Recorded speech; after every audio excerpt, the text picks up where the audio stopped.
مساء الخير، ازيكم؟ عاملين ايه؟ يا رب تكونوا بألف خير. النهارده في اللايف انا اتكلمت على شويه اسئله للتفكير في الهدف والمعنى في الحياه.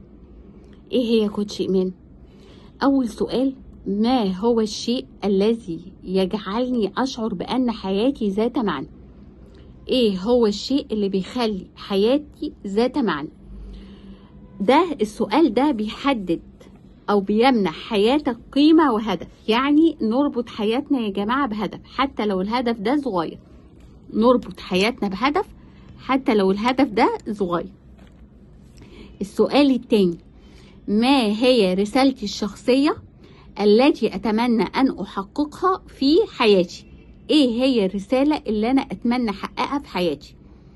اللي هو ايه يا كوتش ايمان؟ اللي هو اللي انت عايز تقدمه او تحققه في حياتك عموما.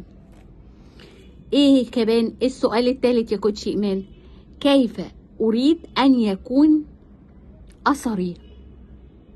اثري ايه اللي انا عايز اتركه؟ اثر ايجابي ولا اثر سلبي؟ واثري فين؟ في المحيط اللي حواليا، ولا في اولادي، ولا عند زوجي، ولا عند اهلي؟ احدد ايه الاثر اللي عايز تتركه. ما هي رابع سؤال: ما هي القيم الأساسية اللي بحب ان انا تكون في حياتي كل يوم؟ ايه هي القيم اللي انا مرتبط بيها ولازم تكون في حياتي أساسية كل يوم؟ خامس حاجة: ايه هو الهدف الكبير قوي اللي انا بسعى لتحقيقه في حياتي؟ اللي هو هدفك الكبير اللي عايز تحققه في حياتك. يا رب تجاوبوني على الأسئلة دي زي ما اتفقنا النهاردة في اللايف، وهستنى إجاباتكم على الخاص على صفحة التيك توك الوعي حياة.